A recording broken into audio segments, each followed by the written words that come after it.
La bruja hablaba con la cadencia melancólica de una abuela que teje cuentos de terror, no de hadas, en el silencio opresivo que precedía a la tormenta.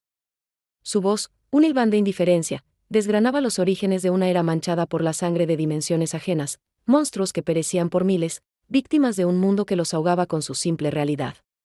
Bond le escuchaba, un leve movimiento de negación sacudiendo su cabeza, mientras el paisaje árido a su alrededor parecía contener la respiración. La lección era clara y cínica: la humanidad sobrevivió no por su fuerza, sino por la debilidad ajena. La bruja, con ojos que parecían esculpidos en hielo antiguo, desnudaba la verdadera naturaleza del poder. La autoridad, explicaba, es un parásito que florece en el huésped de la crisis. Y así, con la precisión de un relojero que conoce cada engranaje de su creación, procedió a fabricar la suya propia. El cielo se desgarró con un gemido dimensional, una fisura de 35 metros de pesadilla abriéndose como una herida purulenta en la costra del mundo. El aire se espesó con maná denso, una presión que entumeció la piel de Bond y resonó en sus huesos. No era una invasión, era una carnada. Un señuelo magnífico y hueco para que los perros de caza de la asociación olfatearan, ladraran y exigieran ser soltados. Bond, a regañadientes, admitía la perversa genialidad del plan. Sin embargo, una sombra más fría que cualquier fisura se arrastraba por su espina dorsal: el miedo a Yujitae. Su posible reacción era un abismo de consecuencias impensables, y el eco de sus advertencias pasadas: vete a casa. No hagas las cosas más tediosas, resonaba en su mente como el filo de un cuchillo contra su corazón. Justo entonces, su reloj vibró con mensajes del clon de Yujitae, palabras frías y urgentes que exigían su ubicación, su regreso. Cada vibración era un latigazo.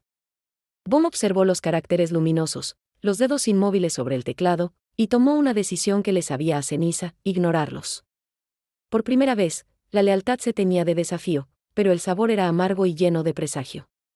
Yujitae se movía en las entrañas de la 17ª sucursal con la quietud de un depredador que ha olido la sangre.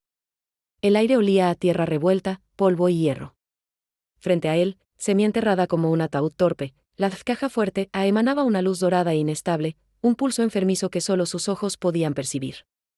A sus pies, un charco oscuro y espeso se extendía desde el cuerpo destrozado de la bestia guardiana, una alfombra húmeda que sus botas militares atravesaban con sonidos crujientes y húmedos. Sabía que era una trampa. Cada detalle, el suelo hundido por un peso monstruoso, la ausencia de humanidad en su interior, gritaba la verdad. Oscar Brsenk estaba allí, o lo que quedaba de él, su cuerpo convertido en un tíquel dorado por los jueces de la providencia. Respiró hondo, conteniendo el torrente de ira fría que hervía bajo su piel. No había margen para el error. Antes de abrir la puerta al abismo, llamó a su segundo clon, una sombra pálida y nerviosa que se estremeció ante el mar de sangre. Las instrucciones fueron precisas: un mantra de urgencia, entrar al templo, encontrar el ave blanca, la personalidad desaparecida del reloj antiguo. La comunicación sería un hilo tenue, un único contacto antes de que los jueces lo detectaran. Cuando el clon preguntó, con una inocencia que cortaba el alma, si aquello conduciría a la felicidad de su señor, Yujitae respondió con un sí plano y hueco. Era la única moneda que tenía para pagar. Entonces, con una calma funeraria, abrió las enormes puertas de la caja fuerte. Una explosión de luz ciega, absoluta, lo engulló. Era como caer en el corazón de un sol, arrastrado por una corriente todopoderosa que sacudía la realidad. En medio del torbellino luminoso, envió la señal. Su mundo se volvió negro, y la conciencia del clon 2 fue arrancada de su lado, lanzada a la deriva en el torrente providencial. El clon 2 despertó en una colina de un verde pastel, irreal y tranquilizadoramente bella. La hierba alta le acariciaba las rodillas, una brisa suave jugueteaba con su cabello, y los árboles cargados de frutos brillantes parecían sacados de un sueño inocente. Era el mundo de la providencia, un jardín celestial interpretado por la autoridad de Yujitae. A lo lejos 2 estructuras dominaban el horizonte idílico: el solemne templo de la providencia, a donde su señor estaría ya cautivo, y la enorme torre del reloj antiguo, un coloso de ladrillo y madera que se alzaba como un dedo acusador hacia un cielo sin nubes. Su misión era clara y desesperante: encontrar al ave blanca. Recorrió pueblos pintorescos, interrogó a existencias serenas que cuidaban flores y compartían conversaciones plácidas. Pero bajo la superficie de aquella paz, palpaba una corriente de inquietud. Nadie había visto al pájaro recientemente. La torre, decían, estaba firmemente cerrada, sus puertas selladas desde hacía eones. Un visitante nocturno, una manecilla detenida, murmullos sobre un juicio público inminente. Las piezas no encajaban. Una anciana, con ojos perdidos en el tiempo, murmuró cifras absurdas, millones, miles de millones de años, antes de que un vecino revelara con un suspiro su demencia. Pero otra pista surgió: alguien había ido a la torre a medianoche. El concepto mismo del tiempo era vago aquí, pero la insistencia en las 12 en punto resonaba con una verdad incómoda. Mientras el clon acumulaba fragmentos de información, la conversación de los aldeanos derivó hacia el juicio. Lo describían no como un proceso justo, sino como una farsa predeterminada, un sacrificio ritual con un 100% de condena. Sus palabras goteaban lástima y un miedo soterrado. Cuando uno mencionó que los 12 jueces, la totalidad de su orden, se habían reunido para la ocasión, el clon 2 sintió que el suelo idílico se volvía fango bajo sus pies. La persecución no era por un delito, era una cacería. Dentro del templo, la oscuridad era un líquido pesado que luego se transformó en una luz cegadora que crucificaba a Yujitae en el aire. Atado por muñecas y tobillos, era un espectáculo para la asamblea de luz. 12 focos cegadores, los jueces, y un 13avo, carmesí opresivo, el verdugo, el dueño silencioso de aquel lugar. Oscar Brsenk, a su lado, intentaba proyectar una seguridad que no sentía. Había leído los registros del reloj antiguo, había visto el dolor tallado en las iteraciones de Yujitae, y había elegido su bando con la desesperación de quien ha perdido todo. El juicio comenzó con el ritualismo de una ceremonia antigua, pero la hostilidad era un aroma palpable en el aire. El primer juez, una voz neutra y venenosa, lanzó el ataque. La hostilidad, ese cáncer en la providencia, recordaba iteraciones pasadas. Y solo un ser con acceso a esos recuerdos podía haberla infectado, el propio Yujitae. La acusación era un puñal retorcido. Oscar contraatacó, defendiendo la distribución de tareas, la imposibilidad.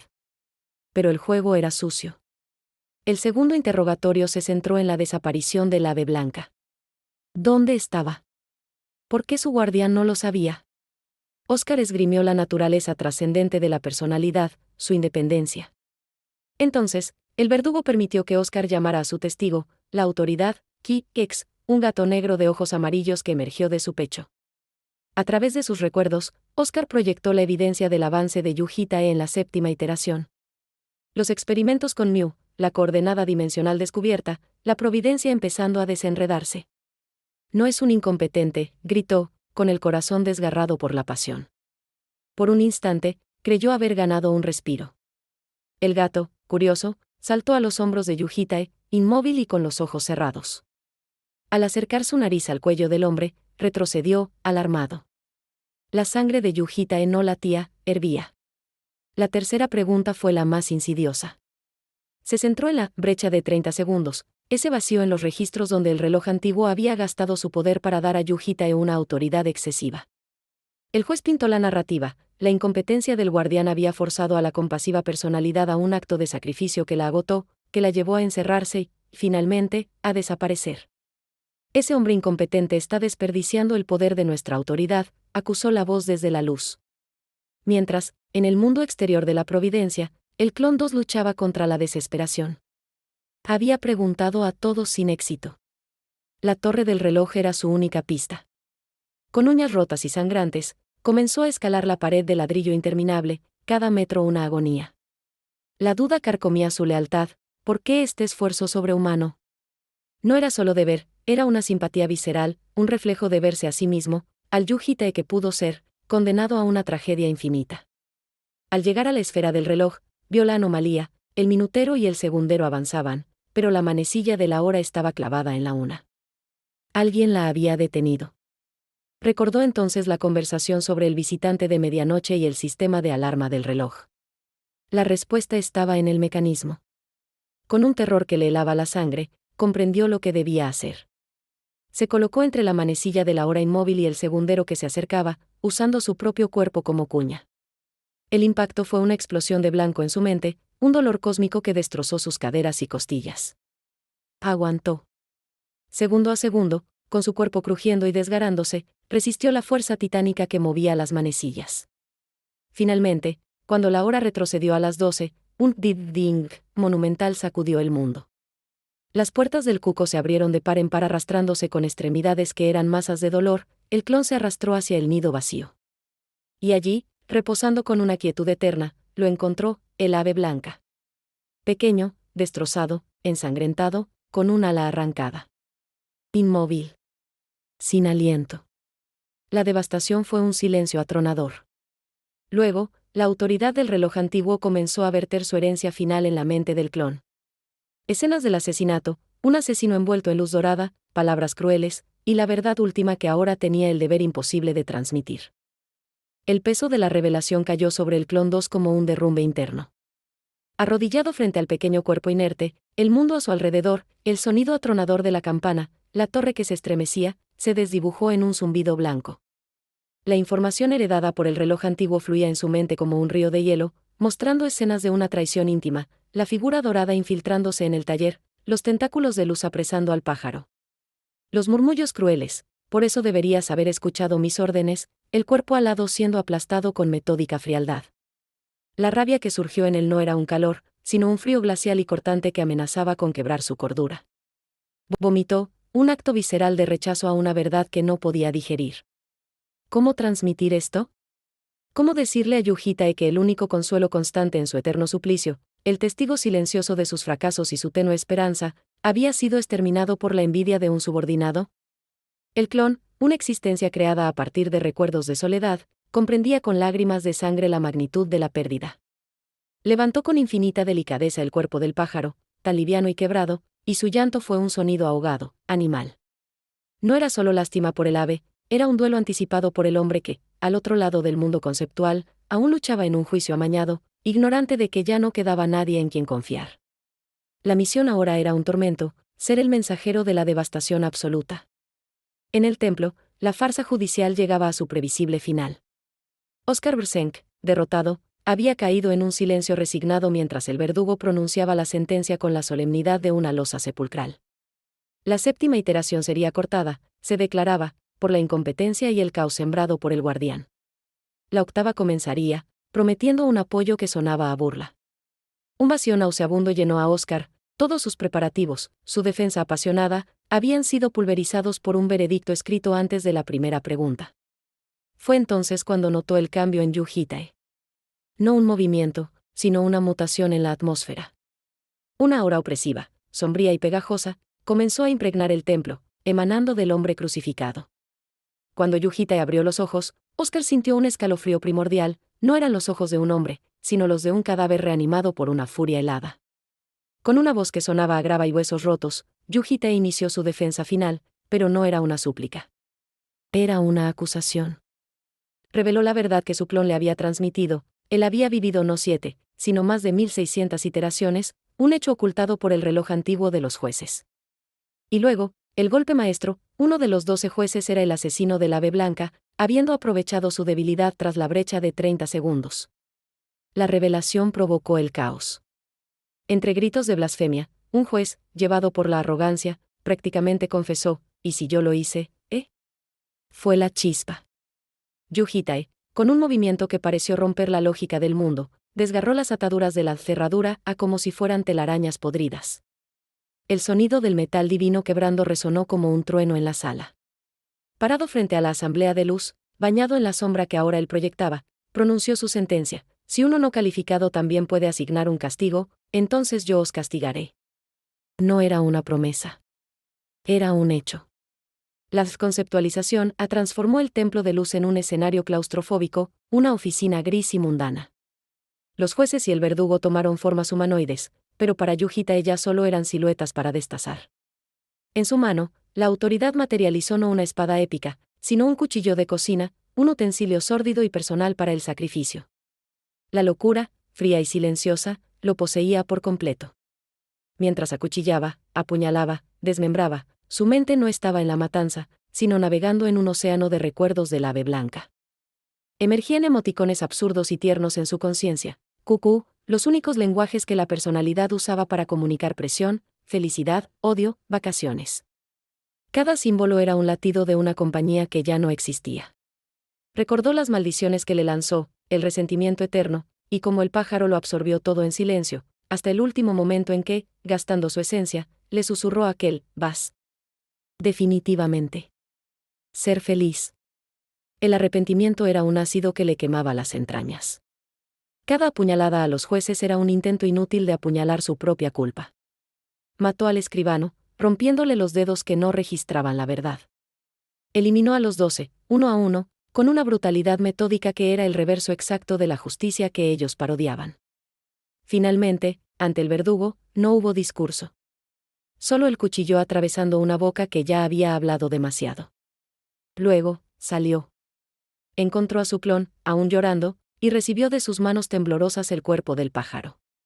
Al contacto, el ave comenzó a disolverse en fragmentos de luz, y la autoridad entregó sus últimas palabras.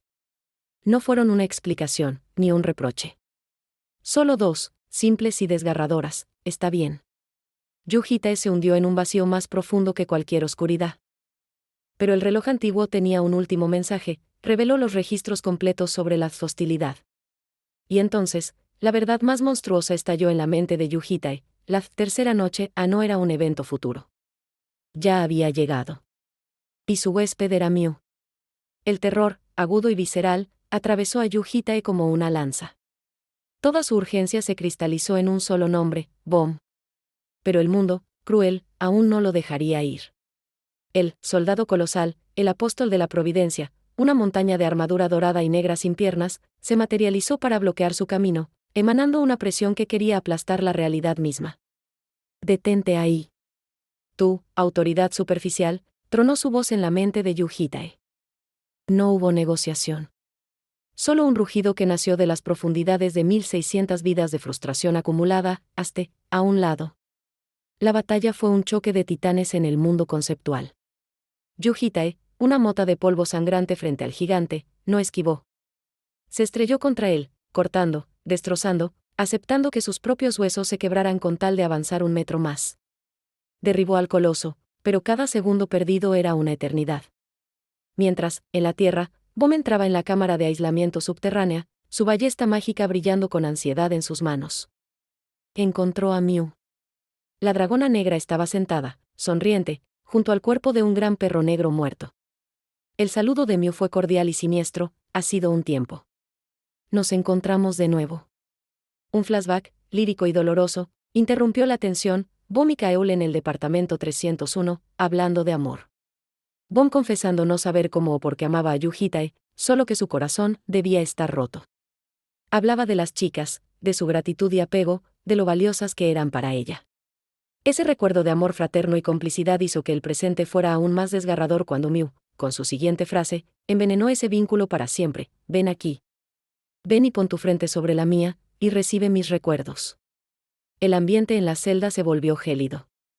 Bom retrocedió, el instinto gritándole que aquella oferta era la boca del abismo. Miu avanzó, impasible, su aura transformándose en tentáculos negros y espinosos que llenaron la habitación y bloquearon las salidas. «Enfrenta la verdad», dijo, y uno de esos tentáculos se enroscó en el cuello de Bom, arrastrándola hacia ella con fuerza brutal. El pánico luchó contra la curiosidad mortal. En el último instante, cuando sus frentes estaban a punto de tocarse, Bom apretó el gatillo de la ballesta. El mundo estalló, y luego se colapsó sobre sí mismo.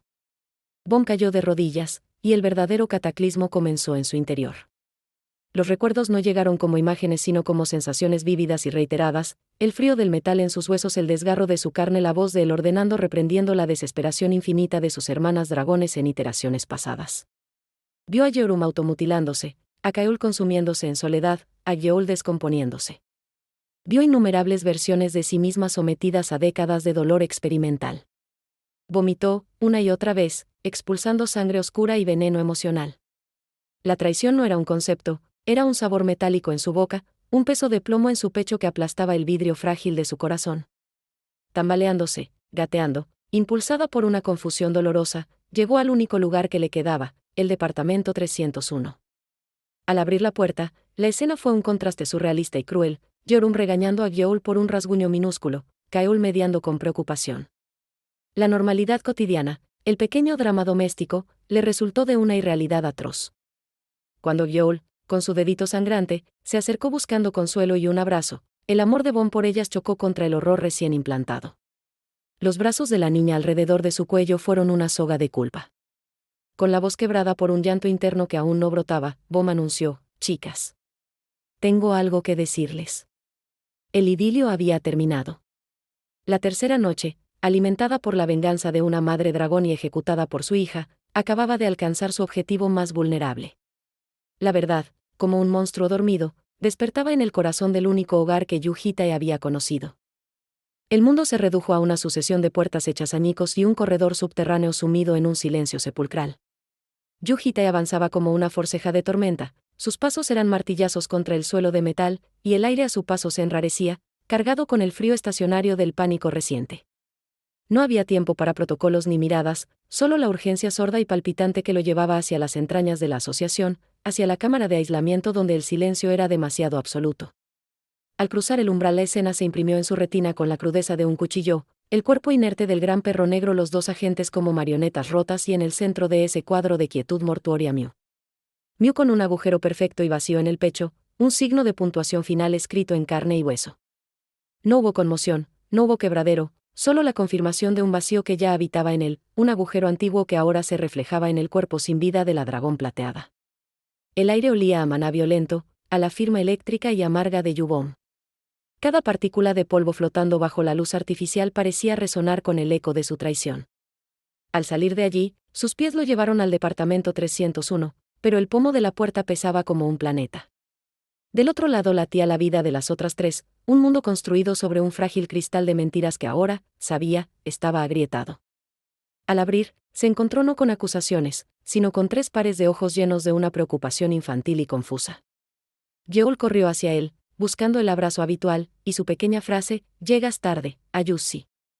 Cortó el aire con una inocencia que le resultó más dolorosa que cualquier grito. Kaeul preguntaba con ansiedad por una pelea inventada, Yorum fruncía el ceño con suspicacia. Él, atrapado en el papel de guardián, solo podía articular negativas y evasivas, mientras sentía como el suelo de esa realidad doméstica se hendía bajo sus pies. Al marcharse, el grito desgarrado de Yorum, «Mierda», pensé que se suponía que éramos una familia. Lo persiguió por el corredor como un espectro, clavándose en su espalda. Era el sonido del cristal rompiéndose definitivamente. Mientras el cuerpo del Yu Hitae original se consumía en una furia ciega, en el silencioso mundo de la Providencia, el Clon 2 presenciaba una desaparición más serena y no menos definitiva. Observó, con una atención casi reverencial, como el pájaro blanco, el reloj antiguo, el archivo de 1000 vidas, se disolvía pluma a pluma en la nada, un lento desvanecimiento de personalidad y memoria. La partida apresurada del original dejó un vacío extraño, una pregunta flotando en el aire estático del taller: ¿por qué estoy aquí? Movido por una lealtad innata pero también por una curiosidad naciente, el clon emprendió el ascenso por la torre del reloj, un viaje vertical a través de un cosmos de engranajes y esferas titánicas. Encontró el sótano de los obeliscos emocionales, 9 de 11 iluminados con una luz interior fría, monumentos a sentimientos que no podía decodificar.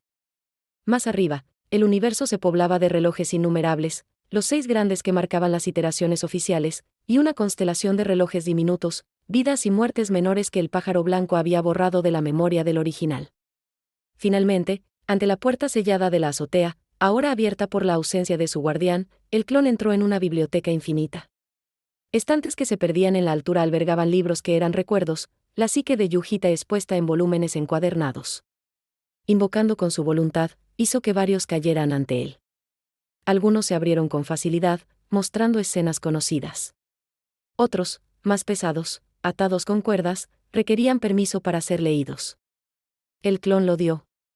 Y cuando las páginas de esos recuerdos prohibidos se desplegaron, inundando su conciencia con verdades ocultas, su rostro, un reflejo pálido del original, se tiñó de un puro y absoluto horror. La revelación fue un terremoto en su alma de sombra. Yu Hitae no atesoraba a los dragones bebés. Nunca lo había hecho. El rastro de Yubom era un fantasma, borrado del mundo por un hechizo global que solo podía provenir de la bruja. Tras extraerle la información a la decapitada cabeza parlante de esta, Yu Hitae se encontró en un hotel antiguo y silencioso, en la misma habitación donde una vez ella le había susurrado sus confusos sentimientos. La puerta estaba abierta, una invitación o una trampa. Dentro, Bon lo esperaba sentada en la cama, su mirada era un lago apático y quieto. La irritación, un veneno denso que le hervía en las venas desde que vio el cadáver de Mew, ascendió hasta su garganta.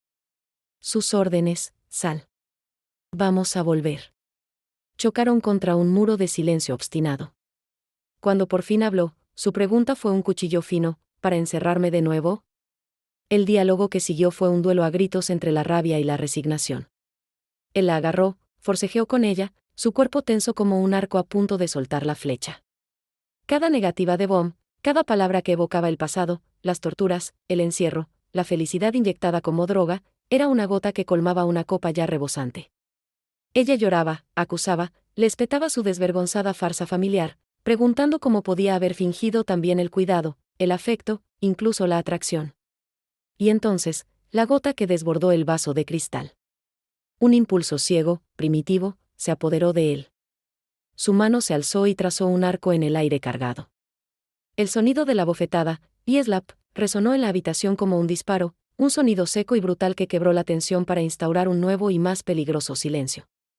Bohm cayó al suelo, su pelo oscuro como un charco de tinta derramándose sobre las tablas. Al levantarse, la mejilla enrojecida y un hilo carmesí en el labio partido eran el sello de un punto de no retorno. La violencia de la bofetada liberó algo más que dolor físico, liberó un torrente de palabras envenenadas que Yu Hitae había almacenado por 1000 años. Ya no era el guardián, ni el hombre que vivía una cotidianidad. Era el convicto del tiempo, y Bohm, ante él, ya no era la joven dragón que amaba, sino la representación de toda su raza maldita. Con una sonrisa desencajada y una voz que ya no parecía del todo suya, le escupió la verdad. Le habló de su némesis, de los dragones que lo habían encerrado en este ciclo de desesperación. Le contó, con un detalle grotesco y casi gozoso, cómo los había despreciado, torturado y experimentado con ellos en iteraciones pasadas. 400 veces, contó, refiriéndose a los experimentos con el cuerpo de la propia Bohm. Imitó sus súplicas de dolor, sus gritos pidiendo la muerte, y luego estalló, quien no sabe que duele. El mundo tembló con su grito. Era la confesión de un demonio que él mismo no había querido ser, el odio acumulado durante siglos derramándose como alquitrán sobre la joven que lo escuchaba, paralizada. Pero entonces, en el clímax de su discurso de odio, ocurrió lo impensable. Bohm, con los labios sangrantes y los ojos inundados, se movió. No para huir o atacar, sino para acercarse. Y en un acto de locura sublime o de una compasión retorcida, apoyó sus labios sobre los de él. El beso no era de amor, sino de absolución, de pacto. Es porque todavía me gustas, susurró contra su boca, mientras se le empujaba contra el suelo, atónito. A través de lágrimas y sollozos, Bohm hiló su confesión, no había contado nada a las otras para no romper su frágil cotidianidad, para preservar su felicidad fraudulenta. Está bien incluso si eres un demonio. Está bien incluso si me matas. Yo te amo. Sus palabras no eran un salvavidas, sino un ancla que lo arrastraba a un lodazal aún más profundo. Él, que anhelaba la libertad de la muerte, se encontraba ahora atado por la más retorcida y tenaz de las cadenas, el amor incondicional y cómplice de una de sus víctimas. La tormenta de odio y confesión amainó, dejando a su paso una calma extraña y agotada, como la quietud después de un bombardeo. Yu Hitae, sentado al borde de la cama del hotel, observaba a Bohm, que temblaba con fiebre y shock, mordisqueando los fragmentos de su colmillo roto. La había bajado a un abismo y, sin embargo, ella se aferraba a él desde el fondo. Con movimientos casi automáticos propios del hábito de años de cuidarla, se metió bajo la manta junto a ella, rodeó su cuerpo tembloroso y comenzó a darle palmadas suaves en la espalda, el mismo ritmo monótono que usaba para dormir a Gyoul. Era un gesto de una cotidianidad ya muerta, un fantasma de rutina en medio del naufragio. Bohm, dentro de su dolor, cerró los ojos y se tapó los oídos, activando su antigua técnica de supervivencia, convencerse de que la lluvia de agonía que caía sobre ella eran solo juncos mecidos por el viento. En ese espacio mental frágil, repasó sus palabras. Entre el odio visceral, había vislumbrado destellos de otra cosa, él se sentía culpable. La encontraba bonita. Esos hilos de consuelo, débiles pero reales, los tejió en una nueva narrativa de redención. Quizás, pensó con una esperanza desesperada, ellos, las crías que lo habían tortigado, podían ser también su salvación. Era su misión. Cuando por fin dejó de llorar, él, cumpliendo su promesa de honestidad, la invitó a preguntar. Bohm, tras un agotador cálculo mental de miles de escenarios, inició su interrogatorio tierno y preciso. ¿Su amabilidad había sido siempre falsa? No del todo, admitió él. En algún momento, sus risas se volvieron placenteras, su bienestar un deseo genuino. Cada respuesta de Yu Hitae encajaba en la hipótesis esperanzada de Bohm, construyendo un puente sobre el abismo. Pero una inquietud crecía en ella, una discordia en su voz demasiado relajada, como si narrara una historia ya pasada.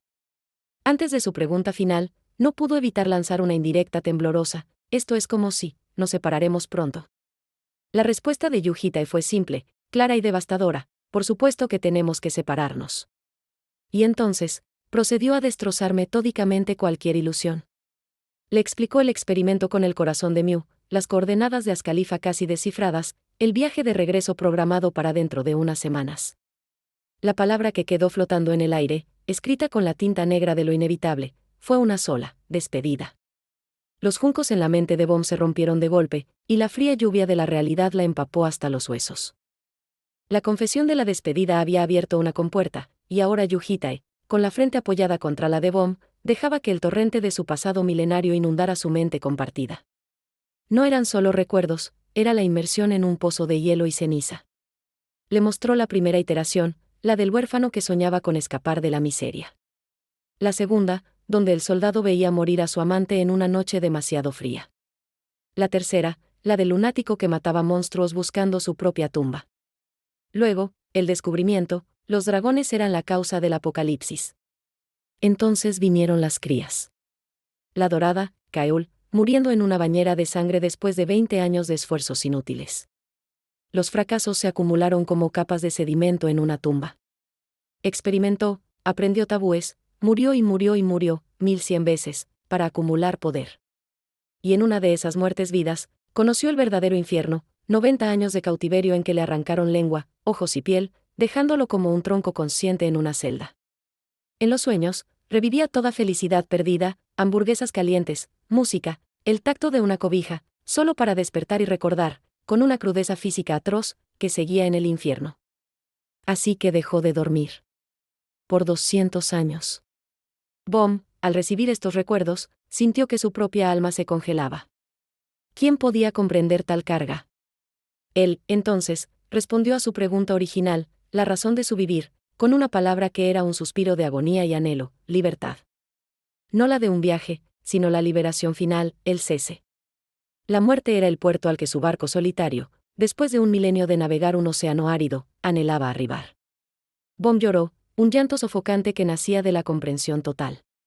Si amarlo significaba desear su felicidad, y su felicidad era eso, entonces, con los labios temblorosos y bañados en lágrimas, se alineó con los suyos en un beso que era un sello y una promesa.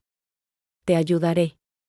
Decidió recordar ese momento, el sabor de su aliento y su calor, para siempre. Sería la guardiana de su sueño final. De regreso en el departamento 301, el aire era distinto. Una pesadez electrizante había reemplazado el bullicioso caos familiar. Yu Hitae y Bom no habían vuelto, y la confusión hervía en Yorum, Kaeul y Yeol. Cuando al fin aparecieron, fue para sembrar la tormenta. En medio del salón, con las palabras cayendo como hachas, Yu Hitae anunció el fin: era hora de volver a casa. Kaeul, la reina de las sonrisas y los engaños, intentó primero la negación, luego la negociación, transformando la noticia en una broma de mal gusto que nadie creía. Su risa se quebró, dejando al descubierto el pánico. «¿Realmente quieres que nos vayamos?», preguntó, y las lágrimas comenzaron a viajar por sus mejillas como ríos recién abiertos. Se arrastró hacia él, abrazó su pierna, suplicó por un año más, 6 meses, 3, 2, cualquier migaja de tiempo. Cada negativa de Yu Hitae, firme y silenciosa, era un martillazo en el frágil cristal de su mundo. Yeol, al comprender, frunció el ceño y lloró en silencio, confundida. Bom observaba, con los ojos clavados en el suelo, conteniendo un océano propio. Yorum, por su parte, era una estatua de hielo y rabia contenida. La habitación se convirtió en un cuadro de dolor: Kaeul deshecha en el suelo, Yeol sollozando, Bom como un espectro, y Yu Hitae en el centro, inmóvil, soportando el impacto de sus lágrimas como si fueran dagas. Él, que había consolado tantas veces, ahora se negaba a hacerlo. Un consuelo sería un nuevo engaño, un eslabón más en la cadena. Tenía que dejar que el hueso se soldara recto, aunque el quebranto sonara a crueldad. La despedida, sabía, era una cirugía sin anestesia. Tras días de un duelo silencioso donde el departamento resonaba con llantos ahogados y el sonido ausente de cubiertos, una aceptación frágil empezó a germinar. Fue entonces que Yu Hitae, siguiendo el tenue plan bosquejado con Bom, propuso un viaje. Una última semana juntos. Kaeul, con una resiliencia que desgarraba el corazón, secó sus lágrimas y, casi de inmediato, Se sumergió en la planificación con un fervor febril. Era su manera de construir una buena despedida. Yeol la secundaba, añadiendo detalles con su seriedad habitual. Juntas, decidieron el destino, la isla del Mar del Cielo, una fisura donde el cielo era un océano invertido. Yeorum, sin embargo, era un planeta aparte. Se mantenía al margen, ensimismada, con los audífonos puestos y los ojos vidriosos sobre los videos de batalla de Javier Karma, el ranque al que pronto enfrentaría. Su indiferencia era una protesta muda y hosca. La noche antes de partir, Yeol llamó a la puerta de Yu Hitae. Vacilante, le entregó un regalo, un cristal de recuerdos, el mismo modelo por el que una vez fue estafada. Había trabajado, ahorrado cada centavo, para poder darle algo. Porque, siempre estuve, en el lado recibidor, murmuró. Su razón lo traspasó, yo puedo que lo recuerde para siempre. Pero a Yu sí, nos olvidará, así que... Le pedía que, cuando estuviera solo, mirara las grabaciones de ellos. La inocencia de su suposición, que él seguiría vivo, que tendría un después, para recordar, le produjo una punzada de una emoción tan compleja y letárgica que no pudo nombrarla. Yeol, sonriendo a través de su tristeza, activó el cristal y grabó sus primeros segundos juntos. Te veo mañana, dijo al irse, dejándolo con el peso de la caja en las manos y un nudo de hierro frío en el pecho. El viaje comenzó con una camioneta, el protector como chofer, y un código secreto. Y gritaban Kaeul y Yeol entre risas, un sonido sin significado que se volvió su himno privado de resistencia alegre. Bom, al enterarse que no significaba nada, se unió al coro con una sonrisa cansada. Yorum permanecía en el asiento del copiloto, un cigarro sin encender en los labios, la mirada perdida en la pantalla táctil de su reloj, ajena al paisaje de nubes y cielos reflectantes. La isla del Mar del Cielo los recibió con su silencio flotante. No había hoteles, solo naturaleza virgen. Y entonces, las niñas revelaron su plan, le vendaron los ojos a Yu Hitae y lo guiaron a través del terreno. Al quitarse la venda, la revelación lo dejó sin aliento. Ante él se alzaba una casa de campaña, un refugio construido con madera, lodo y hojas, una réplica impecable. Aunque más tosca, del campamento que él había construido para ellas en la ciudad de La Paz, vidas atrás. Lo habían hecho en horas. Yeol, con orgullo, lo guió por el interior, señalando su chimenea, su desagüe. El mensaje era claro, y comenzó a calar en él como agua helada: mira lo que aprendimos. Mira lo que podemos hacer. Lo relegaron a un banco, espectador de su propia obra invertida. Las vieron cocinar, reñir con un pez vivo. Yeol, tras una lucha épica y unas lágrimas furtivas en el arroyo, regresó victoriosa, y trabajar en sincronía. Cada gesto, cada técnica de cocina, cada forma de organizar el campamento, era un eco de sus propias acciones. No estaban solo repitiendo rituales, estaban devolviéndole, con dolorosa elocuencia, todo lo que les había enseñado. Le decían, sin palabras, estaremos bien. Podemos valernos por nosotras. Así que, por favor, no te preocupes por nosotros. La preocupación, en un giro devastador, había cambiado de bando. Los días en la isla fluyeron con una cadencia onírica y melancólica. Era una cotidianidad en miniatura, perfecta y condenada. Yu Hitae era un huésped en su propio legado, observando cómo las niñas lideraban las excursiones, preparaban la comida y llenaban el cristal de recuerdos con risas forzadas que poco a poco ganaban destellos de autenticidad. La tensión con Yorum, sin embargo, era un cable de acero tirante. En un momento de extraña calma, ella lo confrontó con una crudeza desconcertante: ¿quieres follarme? No había deseo en su voz, solo un desafío ácido y una curiosidad retorcida. Era una prueba, una provocación para sacarlo de su rigidez. Él la rechazó, argumentando razones prácticas sobre la concentración para su duelo, pero en el fondo era otra negativa a entablar cualquier nuevo vínculo, por distorsionado que fuera. Ella, entonces, lanzó la verdadera pregunta que ardía en ella: ¿por qué ni siquiera finges que estás triste? Él afirmó estarlo, pero su rostro era una máscara impasible. Yorum escupió su veredicto: eres un jodido egoísta de principio a fin. La acusación resonó en el silencio entre ellos. Él la aceptó. En la noche final, alrededor de una fogata cuyo crepitar acompañaba al lento ocaso, Kaeul hizo la pregunta que todas temían y anhelaban: ¿qué vas a hacer tú solo, Ayushi, después de que regresemos? La pregunta flotó sobre las llamas. Yu Hitae no tenía respuesta, su después era un precipicio del que no quería hablar. Yorum, con malicia, Intervino sembrando la idea de que secuestraría a otras chicas, desatando el pánico histérico y protector de Kaol y Yeol, que lo regañaron entre lágrimas por sus métodos delictivos. En medio del caos, Yeol, con una seriedad solemne, añadió su súplica más específica y desgarradora. Por favor, no estés junto a ellos, cuando eclosionen. No quería que compartiera ese primer y fundamental vínculo con nadie más. La petición, inocente y posesiva, fue la gota que colmó el vaso de la atmósfera, resumiendo toda la compleja red de amor, dependencia y dolor que los unía. La fogata iluminó sus rostros juveniles, marcados por la sombra de una separación que ya sentían en los huesos. Mientras el cielo oscuro de la isla empezaba a salpicarse de las primeras estrellas frías e indiferentes.